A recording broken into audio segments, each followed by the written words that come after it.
The anomaly came up on my board at 0314, ship time, which was the dead window of a return patrol, the hours when the corridor traffic had thinned to nothing in the Linderholt 3% watch was running on recycled coffee and the particular alertness that comes not from stimulants, but from knowing that nothing was going to happen and being professionally unable to stop watching for it anyway.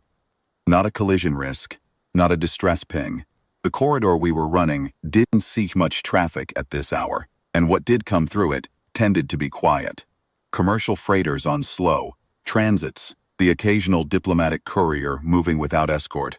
Once in my 11 months, a decommissioned Veth-Carta survey platform, drifting on a dead orbit, that took it through the lane every 16 months. Like a piece of cosmic punctuality. I'd logged that one as a known object and gone back to my board. I almost logged this one as debris and moved on. I didn't, because debris doesn't yaw. I pulled the full return and let the sensor suite chew on it for 30 seconds. Is longer than standard and longer than my training suggested, was necessary for debris identification, but the yaw bothered me. Debris tumbles. Objects that have suffered structural failure tumble. Objects that have had their internal geometry changed by a shift in cargo, a failure in ballast systems, or a sudden redistribution of something that had been contained and was no longer. Yaw, because the mass that moved continues to affect the rotation on two axes simultaneously, and you can see it in the motion pattern if you watch for it.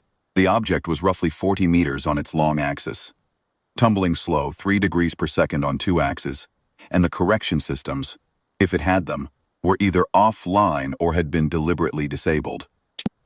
The hull material came back from the comparative library as composite ceramic over structural lattice, told me roughly what weight class we were looking at, and told me, more importantly, that no human shipyard was producing anything in that configuration at that mass. The thermal signature confirmed it.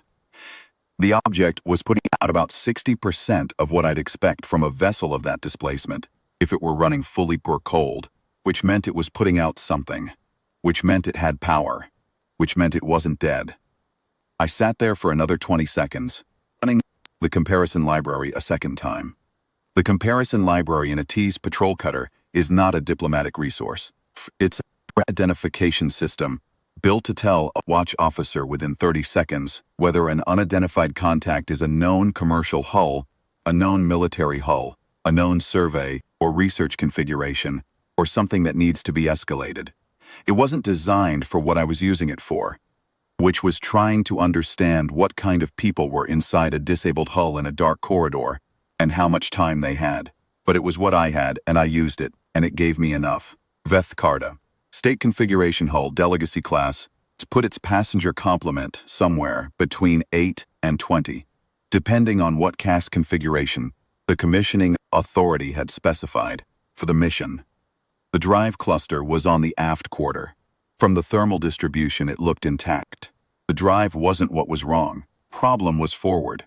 The forward section of a delegacy-class Veth-Carta vessel houses, among other things, the atmospheric processing systems that maintain the specific gas mixture their biology requires. And that section was reading 40 degrees warmer than it should on the outer hull surface, which meant it was bleeding heat from inside, which meant atmosphere was going somewhere it shouldn't at a rate sufficient to cause measurable thermal transfer through the hull. A slow leak becomes a crisis on a timeline that depends on the original atmosphere volume and the rate of loss. I didn't have enough data to calculate the timeline precisely. What I could calculate was that the trend line was not good. I tagged it priority yellow and sent it up the chain.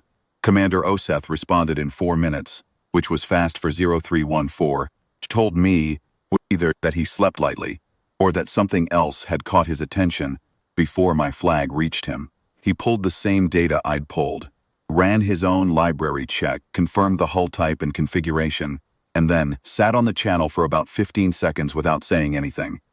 I counted them. Log it as a natural loss event, he said finally. Deviation, 0. We hold pattern and continue transit. I remember the exact texture of that silence, the way it sat in my earpiece after he stopped speaking. I was 23 years old, and I had been in deep space on this posting 11 months, and I had never, in those 11 months, had occasion to say anything back to Osith that wasn't sir, or confirmed, or some carefully subordinate variation on those two phrases. I was as an ensign on a patrol cutter on a return leg. I was, in every institutional sense that could be measured, the lowest-ranking commissioned officer on a vessel that was itself one of the lower-ranking hulls in the patrol corridor fleet. I had been on the Linderholt long enough to know exactly what my place in the operational hierarchy was and what the consequences of misunderstanding it could be. "Sir," I said, "the forward atmospheric system is compromised. There are passengers aboard." "Ensign Marin," he said. His voice carried the particular quality that senior officers develop when they have already thought through an argument and arrived at its conclusion before the junior person has finished opening the question. Not impatience, exactly, but the exhaustion of someone who has traveled the logical road ahead and is waiting for you to catch up. They don't transmit distress signals. That's not a failure of their communications. It's doctrine. Caste law. A vessel in their position that cannot recover under its own power is, by their own legal framework, a natural loss event. If we render unsolicited assistance to a vessel they haven't flagged, inserting ourselves into a succession dispute in caste law. 3 of those caste configurations in a delegacy party carry inheritance implications. The presence of an outside party during a natural loss event has legal standing in their succession protocol. We are not equipped for that. Equipped to cycle an airlock, sir. A silence, shorter than the previous one and different in quality. Not the silence of someone who had already thought it through, but the silence of someone recalibrating the person they were talking to, calibrating their assessment of what kind of person that was. "Log it as a natural loss event," he said again. His voice hadn't changed. "That is my order, Ensign." "Aye, sir," I said. I logged it. Then I sat at my board for 7 minutes looking at the thermal signature, which continued to trend warmer on the outer hull, which continued to tell me that the atmosphere aboard was depleting faster than it had been when I first flagged it. And I thought about what that meant, in practical terms, for whoever was breathing that atmosphere inside the 40-meter hull, tumbling in its slow yaw in an empty corridor 2 days from the nearest inhabited system.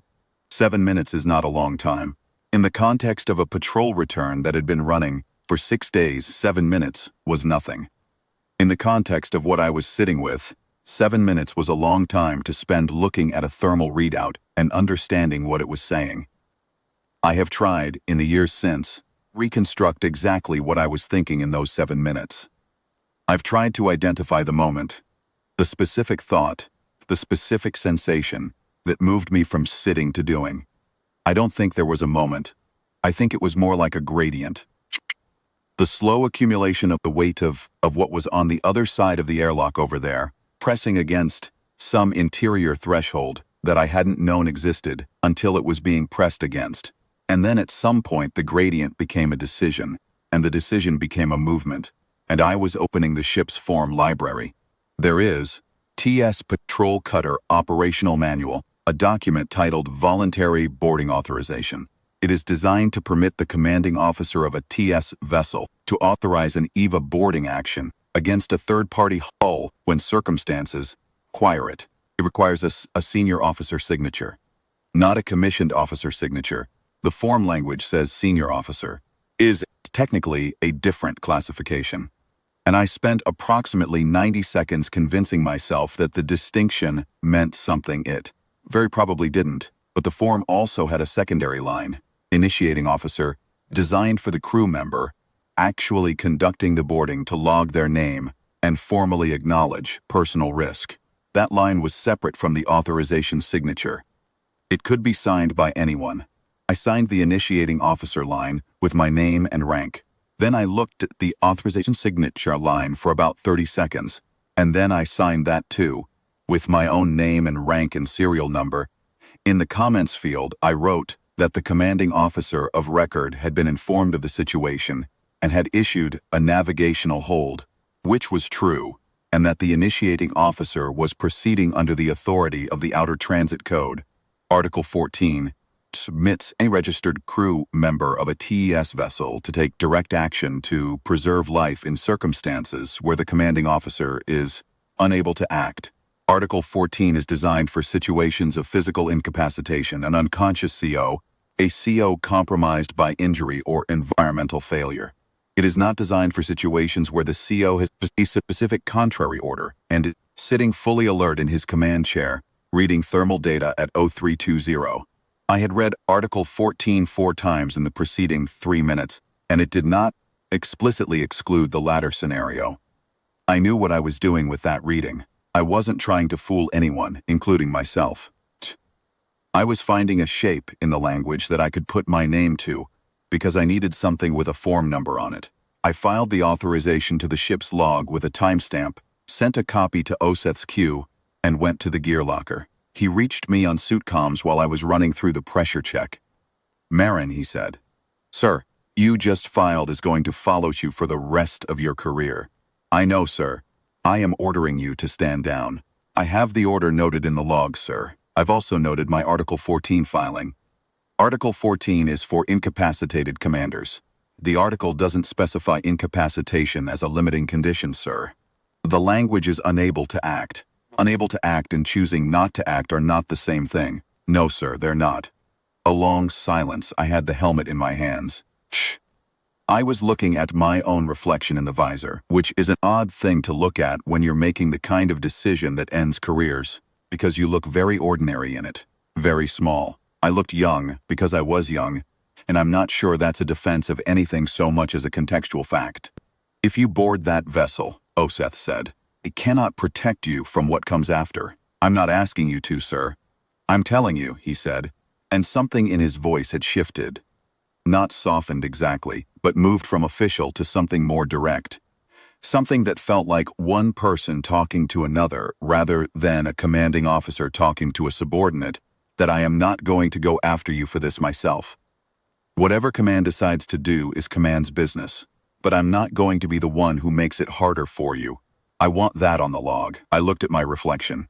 "Noted, sir," I said. "Thank you." Sealed the helmet. The EVA sled ride across was 4 minutes and 40 seconds. I counted them, not because counting was useful, but because it gave my mind something to do that wasn't cataloging all the ways what I was doing was going to end badly. The Linderholt held position in my peripheral vision. She hadn't moved. I noticed that and filed it away. The Vethkarda hull was, up close, a different thing from the sensor return I'd been looking at. The sensor suite renders everything in the same informational grammar: mass, thermal, material composition, structural configuration. And that grammar is useful, but it strips things of their specific reality.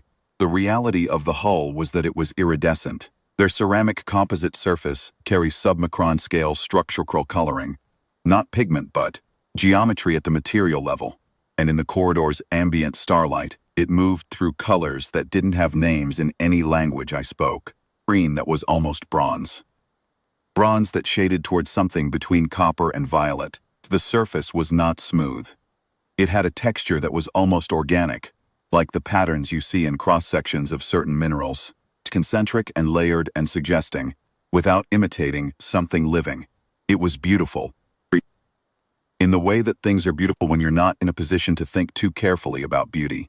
The yaw was slow enough that I could match it on the sled and approach the airlock without losing my approach angle. The airlock itself was recessed into the hull surface rather than flush with it, and the outer door was closed, and there was no standard external release mechanism because Vethkarda airlock access is keyed to caste-specific biometric indicators rather than mechanical releases, which makes their vessels secure in ways that ours aren't, and inaccessible in ways that ours aren't either. Put my gloved hand on the outer door and knocked. 3 solid impacts, knuckles through the suit glove, transmitted as vibration into the hull. It felt completely ridiculous, even as I was doing it. I was aware that it was ridiculous.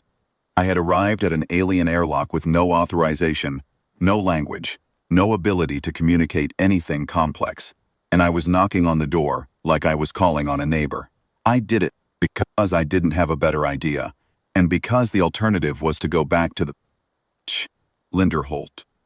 sit at my board and watch the thermal readout trend warmer. The outer door opened. I found out later, much later, from one of the language supplemental materials I worked through after the fact, that knocking on an airlock is a formal gesture in Vethkarta call. It's the gesture of petition. What you do when you are requesting entry to a space above your CAS station. It carries the explicit acknowledgement that you are operating outside your authorized range and are submitting yourself to the judgment of whoever is inside. They thought I was performing a ritual. I was knocking because I was out of options. But the door opened and I cycled through, and on the other side of the inner door was a crew member in dark gray uniform. Attendant caste, as I learned to identify later. The lowest functional caste in the hierarchy's operational structure, and she looked at me with the large lateral eyes of her species and made no sound at all. I held up my medkit, Standard T's emergency trauma pack, orange composite shell, the cross and circle emblem on the front.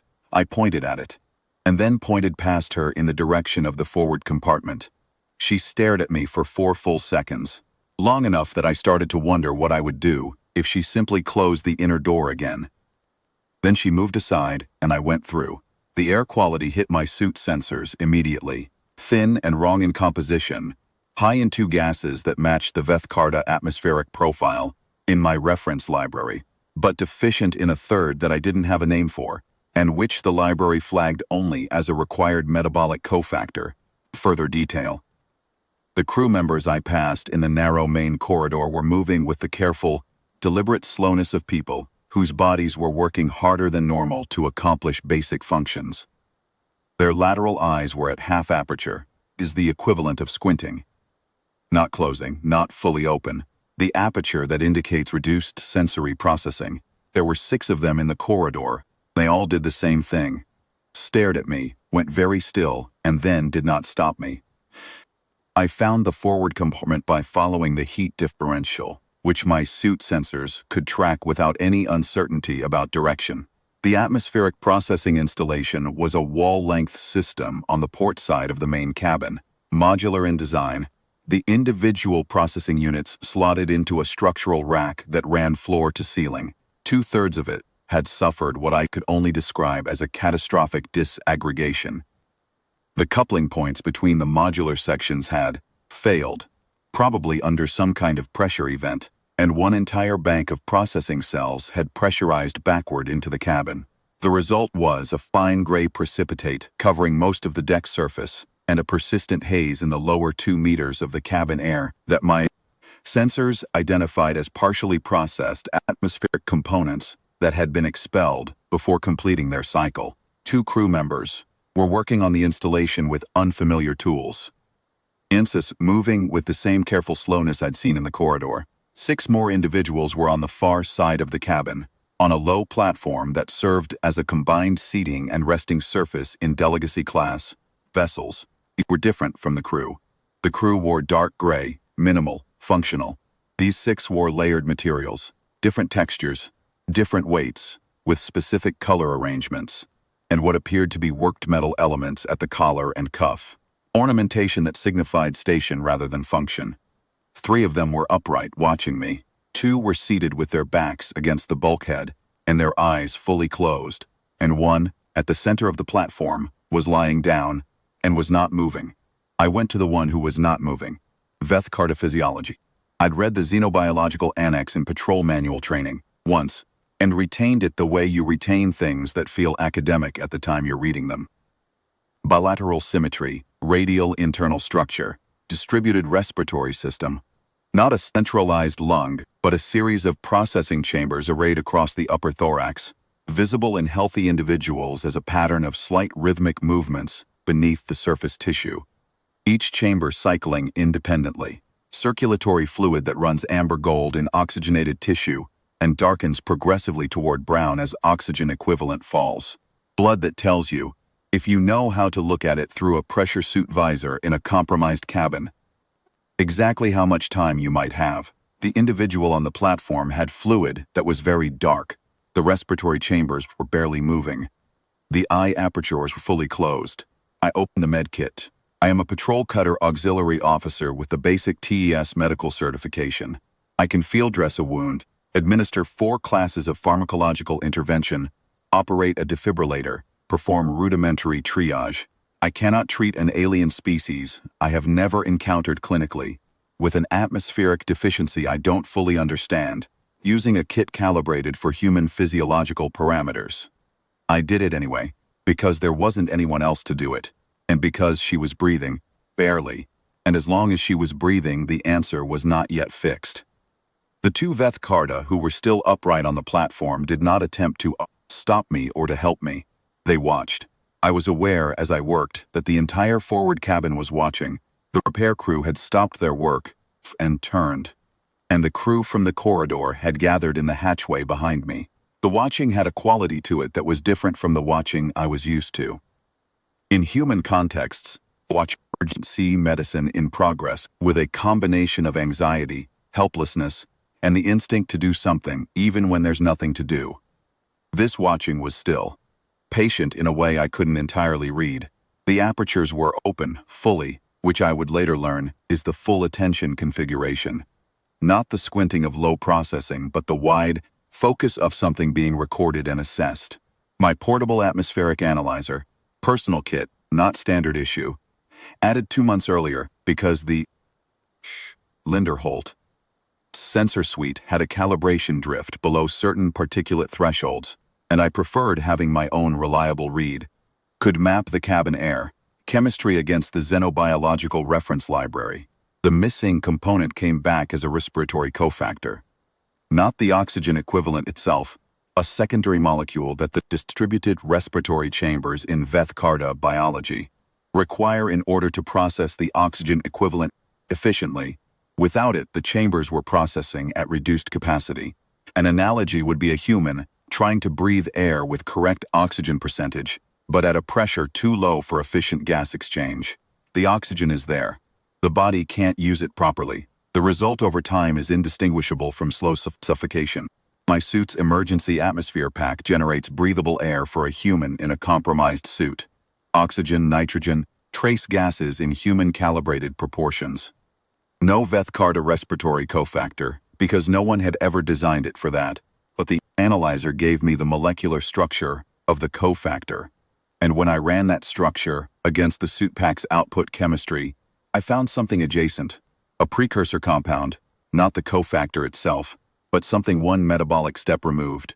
Something that a biological system under stress might potentially convert if it had the enzymatic machinery to do so, and if that machinery was still operational.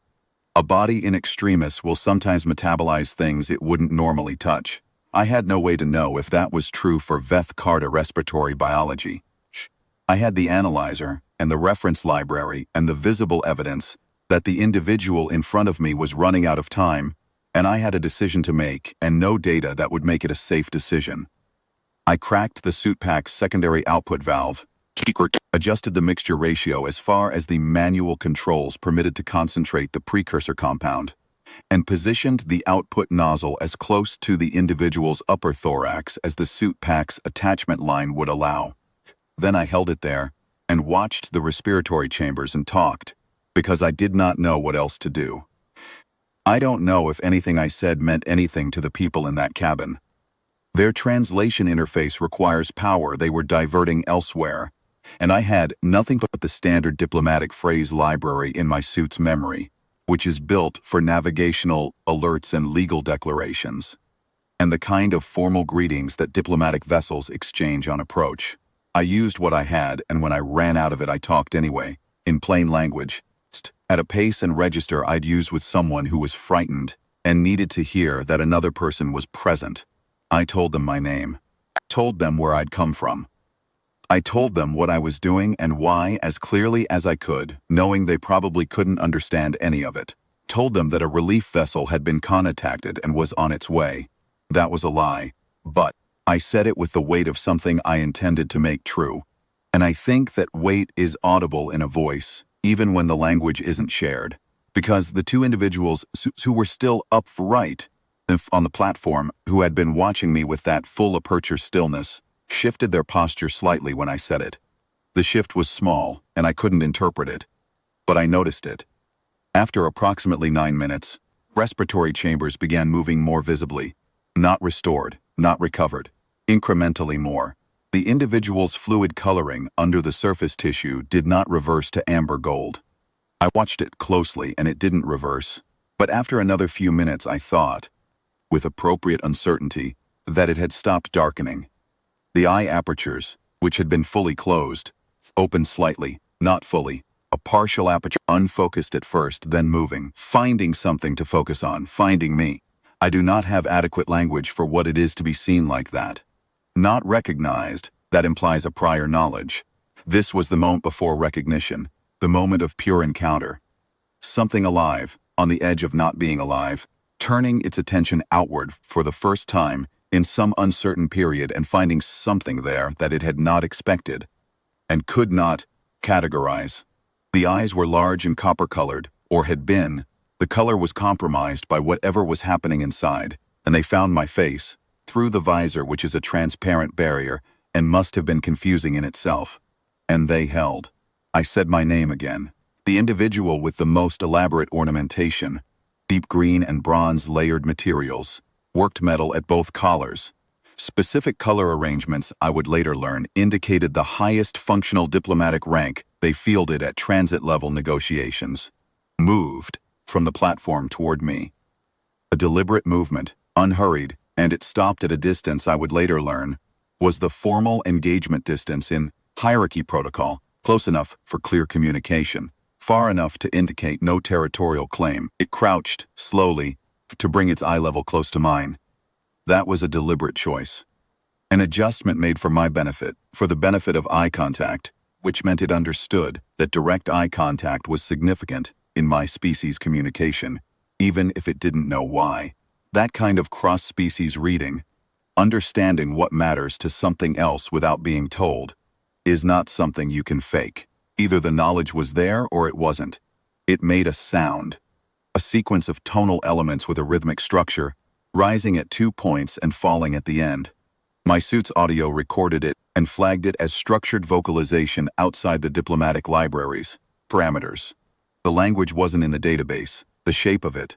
The rise-fall pattern, the rhythmic structure felt, in the way that music in an unfamiliar language feels, like it was organized around something communicable, like it was trying to carry information it couldn't be certain I would receive. Then it reached out, very slowly, and placed one of its secondary limbs, the smaller pair, forward of the primary arms, Veth Karta use for fine manipulation and for physical communication that requires precision, against the back of my suited hand. Not grasping, not holding. The pressure suit registered was light, deliberate, and it stayed. I understood it as acknowledgement, as presence, as the only word that could be said across the language gap, which was not a word at all but a gesture. I am here, and I know you are here. I kept the output nozzle in position, and I did not move the hand it was resting on. And we stayed like that for a while. Oseth came on comms at 4 minutes. Marin report. Forward atmospheric system is compromised. Primary passenger is stabilized. Condition still critical but not declining as of the last few minutes. 12 individuals aboard total. 2 crew on atmospheric repairs. 4 crew in the corridor. 6 passengers. 1 passenger in critical condition being treated. I need a second suit pack and I need a relay to the nearest Veth Karta dispatch node. A pause. Marin, I don't have authority to open a Veth Karta dispatch relay without fleet authorization. Sir, if you contact Fleet and explain the situation, Fleet can authorize it. Fleet is going to ask why we're not logging this as a natural loss event per my order. Fleet is going to ask a lot of things, sir. I'd rather they ask them with the passengers alive. A longer silence then. Send me everything. Atmospheric data, biometric reads, the analyzer output, all of it. I sent it through. He went quiet. Shh. I tracked time by the slow arcing of the starlight across the viewports as the hull continued its yaw, and by the changing quality of my suit's atmosphere readout, which was telling me I was burning through the primary pack faster than nominal because I was breathing quickly, and I told myself to slow my breathing down and managed it, mostly. The repair crew returned to the installation. 2 upright passengers on the platform had settled back into their full aperture stillness. The individual beside me hadn't moved. The one on the platform was breathing with a visibility that I found every 15 minutes, I was actively looking for confirmation of, because the moments when I couldn't clearly see the chamber movements were the moments when the full weight of what I was holding in place with a heated suit pack and imperfect chemistry made itself felt. At 90 minutes, Oseth came back. "I've contacted Fleet," he said. "I've opened a standard emergency relay on the Veth-Karta diplomatic frequency, unencrypted. Anyone in range will pick it up." I let a breath out. "Thank you, sir." "Don't thank me yet. I need you to understand something before the relief vessel arrives. What you filed before you boarded, the authorization, that document is not legally valid. The authorization line requires my signature. What you put on it is your name at a rank that does not have authority to issue boarding authorizations. Legally, what you did is an unauthorized EVA boarding of a third-party hull in violation of a direct command order. I'm telling you this now, on the record, while there's still time before this situation becomes more complicated than it already is. I understand, sir." And he said, in a slightly different register, flatter, more measured, the voice of someone reading something they have decided to say precisely as they planned to say it. "I am also filing a supplemental note to the log stating that in my assessment the boarding action may fall within Article 14 provisions, given my own uncertainty about the appropriate response to a situation involving complex caste law implications that exceeded my immediate authority.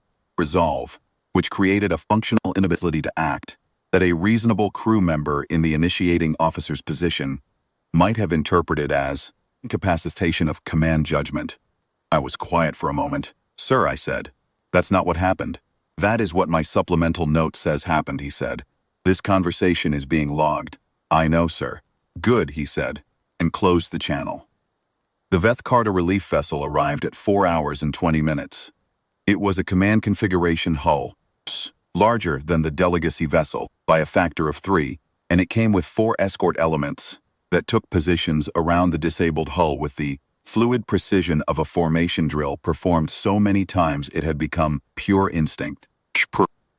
They had a medical team and atmospheric technicians, and within the first 30 minutes of making hard dock, forward cabin was busy with Veth-Karta in a uniform configuration I hadn't seen before. Lighter material, different cast markings, and the repair crew had been relieved, and the primary passenger had been moved to a stabilization unit that the medical team had brought with them, and that I didn't recognize and couldn't evaluate. I stood in the corner with my suit pack depleted and my medkit open and empty on the deck and watched them work. There is a particular feeling in having been the only person in a room doing a thing, and then having people who know how to do that thing arrive and take over, and it is not entirely comfortable. You are aware of everything you didn't know, everything you improvised that might have been wrong, every decision made in the dark that better equipped people would have made differently. You are also aware that you were there, and they weren't, and that is not a thought you can quite let go of. The individual with the elaborate ornamentation stood beside me for a while. At some point it turned and looked at me, the full aperture configuration, for a long time. I looked back. After a while it made a short sound, tonal elements, with a falling cadence that felt terminal. Not conclusive in the sense of finished, but closed. The way a sentence closes that has said what it needs to say. The relief vessel's commander came aboard the Linderholt 2 hours after docking. I know this because Oseth told me afterward. The conversation between them is not in any log I've accessed, before or since. Oseth summarized it for me in 3 statements. The commander had wanted to understand the Linderholt's command structure, and specifically the chains of authority under which the boarding had occurred. Oseth had explained the situation in full, including the Article 14 filing and his own supplemental note. The commander had then asked to speak to the ensign. They brought me to the Linderholt's conference room, which doubles as secondary atmosphere canister storage, so the walls on 2 sides were stacked with cylinders. The relief vessel's commander came in alone, without the relay interpreter that had been running on the open channel, and sat across the narrow table from me without any translation technology between us. The lateral eyes in full aperture, the posture I was learning to read as deliberate and direct, No secondary limb contact this time, formal distance maintained, which I was also starting to understand as a register choice. It looked at me for about 30 seconds without making any sound. Then it spoke. A single sentence in the cast formal register, which I didn't recognize as a register then, and would take months to identify properly. A single sentence, tonal, rhythmic, with a particular falling cadence at the end, I said, in the diplomatic library's best approximation of the formal greeting phrase, that I did not understand and requested clarification. It nodded. A slow downward movement of the upper structure, approximately the same gesture as ours. Approximately the same meaning is not a coincidence, but the product of a long history I was only beginning to understand, and said the sentence again. The same cadence, the same falling terminal. Then it rose and left, and I sat with the atmosphere canisters, and that was the entirety of my first contact with the Veth-Karta hierarchy.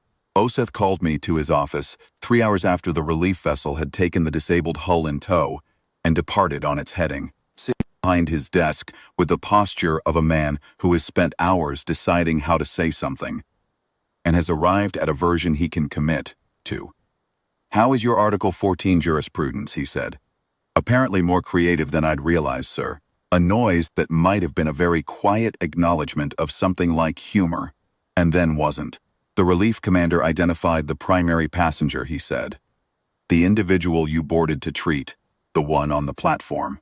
I gathered something from the ornamentation. First speaker of the third delegacy to the Outer Transit Conference. Of 12 delegacy leaders authorized to speak for the hierarchy at the interspecies diplomatic level. The rank equivalent, mapped to our system, is approximately Chief of Mission. The highest functional diplomatic rank the hierarchy deploys at transit-level negotiations. He held my eyes. Caste configuration of that delegacy is such that the first speaker's authority cannot be transferred in absentia and cannot be assumed by any other member of the delegacy party. If the first speaker is a natural loss event prior to the conference does not convene. The delegacy returns to the hierarchy's interior stations. 14 months of preliminary negotiation on the Outer Transit Corridor resource allocation framework terminates without agreement. I did the calculation his phrasing was inviting me to do. The transit tariff structure, I said, approximately 12% of total TS fleet operational cost over the 16-year term the conference was set to negotiate. He let that sit for a moment. "That is a number with a lot of zeros." "Yes, sir, per command," he said, "is going to file this as a navigational assist of a stricken civilian vessel in distress. No boarding action, no medical intervention, no Article 14 filing. The voluntary boarding authorization and its associated supplemental are going to be reviewed and reclassified at a level I don't have access to and you won't have access to." I filed them to the ship's log. "Logs are reviewed," he said. "Logs are maintained. Logs sometimes reflect at the end of a review process a different version of events than they reflected at the beginning. I am not saying this happens in this case. I am saying it happens." He looked at his desk. "What happened on that vessel will not appear in any record that a promotion board, a performance review, or a public inquiry will ever read. I want you to understand that clearly before you decide what you think about it." "What I think about it? Whether you're angry about it?" I looked at the viewport in his office wall. The same corridor starfield I'd been looking at when the anomaly came up on my board. The same unremarkable stretch of empty transit space that looked, from the outside, exactly like nothing had happened in it. "She's alive," I said. First speaker, "She is." He noted the pronoun without commenting on it. "Then I'm fine," I said. He studied me for a moment with the expression of someone taking a measurement. Then he nodded once and said, "Dismissed, Ensign." And I went back to my board. I thought about the commander's sentence for the rest of the transit. I replayed my suit's audio log of it until I had the tonal pattern memorized, which took about an hour. Then, I ran it through every translation resource the cutter carried, which produced nothing useful. Tonal languages with cast-layered pitch structure are resistant to field translation in ways that simple vocabulary-based languages aren't, and the patrol cutter's library was calibrated for navigational alerts, legal declarations, and the diplomatic curtsies that vessels exchange on approach. Philosophical registers, formal address structures, sentences that carried freight in their tonal architecture rather than their vocabulary. Those weren't in the library. I applied for language supplemental training on formal submission 2 weeks after we made port. Command approved it in 48 hours, which I noted but didn't read too much into at the time. I spent 6 months on Veth Karta standard language, and then another 3 months on CAST, formal register specifically, working through the pitch layering conventions, and the way that CAST formal speech carries meaning in the interval, structure between tonal elements rather than in the elements themselves. It was, as linguistic systems go, extraordinarily precise. Every rank relationship between speaker and addressee is encoded in the delivery, not in the words. The sentence can say one thing and mean something completely different depending on whether the first CAST pitch layer is present, and if present, whether it's native or adopted, and if adopted, what CAST the speaker is adopting it to address. 9 months in, I ran the audio log through what I'd learned. I sat with the translation for a while after I had it. Not because it was complicated, because it was simple, and the simplicity of it needed a moment to settle. I put the audio aside and went back to work, because there was work to do, and because the Outer Transit Conference had reconvened, and the tariff structure negotiations were ongoing, and my language certification had put me on the auxiliary assignment list for diplomatic escort missions on the corridor that the Linderholt had been running. I was assigned to 2 escort missions on that corridor over the following 3 years, in capacities that were never officially connected to any prior event on that transit lane. The work was routine in the way that all patrol and escort work is routine. The weight of vigilance spread over long stretches of uneventful transit, punctuated by the specific alertness of approach and departure from stations that carried political freight. I was good at it. I was good at it partly because I was patient, and partly because I knew the CAST protocol well enough to read what was happening in a room without needing the interpreter to tell me, and partly because I had learned, on one particular EVA sled ride at 0318 ship time, that the gap between what you are supposed to do and what the situation actually requires is sometimes a gap that only one person is positioned to close, and that the job of being that person is not always the job on your duty roster. Command filed the boarding as a navigational assist. The authorization documents were reclassified. OSET's supplemental note was reviewed and revised into a form that was legally defensible and factually vague. What actually happened in the forward cabin of a disabled delegacy vessel on a transit corridor 2 days from inhabited space was not in any record that a promotion board reviewed when my first promotion came through, and not in any record that a second promotion board reviewed when my second came through, and not in any record that I have ever found or could find, because the record doesn't exist in the form I filed it in. Chip arrived 6 months after I made port. Plain composite mailer, no return designation, no markings of any kind except my name and bunk assignment at the station in a handwritten format that I recognized, when I looked closely, as not being handwriting in any human script.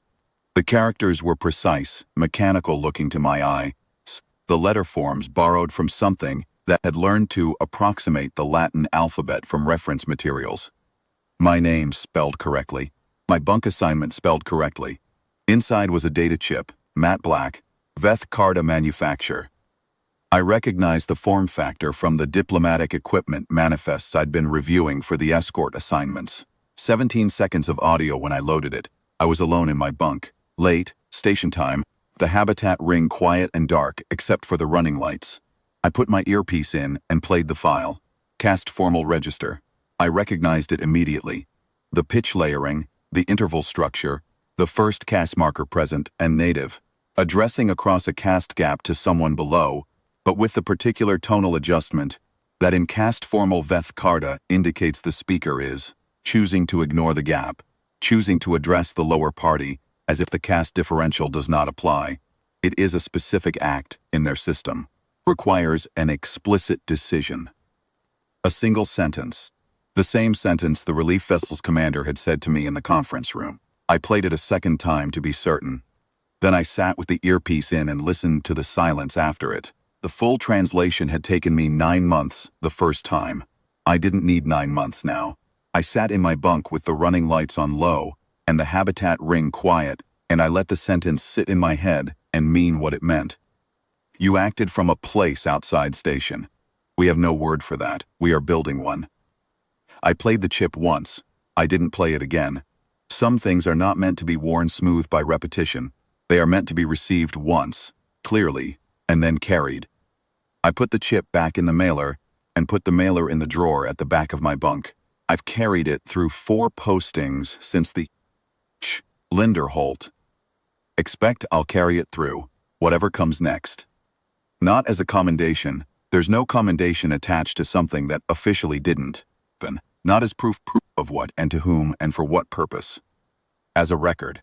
A record of a moment that exists in 2 places in my memory and in 17 seconds of audio on a matte black chip in a plain mailer at the back of my bunk drawer. The doctrine of first contact between TS space and the Veth Carta hierarchy is a formal document, pages long, recording the official diplomatic engagement that took place 11 months after a patrol cutter held position in a transit corridor while an unauthorized EVA boarding was in progress. The doctrine has signatories, interpreters, caste-level designations, legal frameworks for the exchange of vessels in distress, and the handling of natural loss events, and the protocols for approaching a hierarchy hull. It is comprehensive. It covers almost everything. It does not cover the thing that happened before it, the thing that made it possible, the thing that is not in the doctrine, because the doctrine is built on the premise that all valid acts originate from authority, and what happened in that forward cabin originated from something that does not have a location in any authority structure I have ever found in a document. There is a word for it now in the hierarchy's formal register, a word they are building if the sentence means what I believe it means, and I have read the caste formal register well enough by now to believe that it means exactly what it says and nothing it doesn't say. A word for the act of moving from outside your station when your station's failure becomes intolerable. It belongs to no caste, carries no rank marker. It cannot be assigned or authorized or denied. It came from a 23-year-old in a gear locker at 0320, signing a form that didn't quite authorize what she was about to do, because she had looked at a thermal readout for 7 minutes and understood that the threshold was real and that there was no one else positioned to cross it. I think about that threshold sometimes, in the context of how we talk about first contact. The official histories are about ships and fleets and the specific geometry of approach, the weapons carried and not fired, the treaties negotiated and signed and ratified. Those things are real, and they matter. The architecture of peace between species requires infrastructure. Legal infrastructure, diplomatic infrastructure, the entire apparatus of formal engagement. I've spent most of my career working within that apparatus, and I believe in it. The infrastructure came after. The infrastructure was built in the space that was opened by something that didn't have a form number, something that preceded the doctrine by 11 months, and that the doctrine would never be able to fully account for, because the doctrine begins from the premise that authorized actors take authorized actions, and what happened in that corridor did not begin from that premise. What happened in that corridor began from a different premise entirely. It began from the premise that the persons who can act and doesn't, when the cost of not acting is someone else's life, has made a choice about what kind of person they are, a choice the institution cannot make for them, a choice that no rank, no form, no legal framework can either compel or prevent. I have worked with a lot of junior officers over the years, escorts assignments, and patrol duties and the occasional diplomatic posting, where the mix of military and diplomatic personnel requires someone to serve as a bridge between the 2 registers. I notice the ones who understand that premise. You can tell them from the ones who understand the institutional register, and only the institutional register, who are good at following procedures and used to follow in situations where the procedures cover everything, and entirely lost in situations where the procedures don't. The ones who understand the premise, who have internalized that the procedures exist to serve something larger than themselves, and that when the procedures fail the something larger is still there, still waiting, still requiring someone to step toward it. Those officers are rarer and worth protecting when you find them.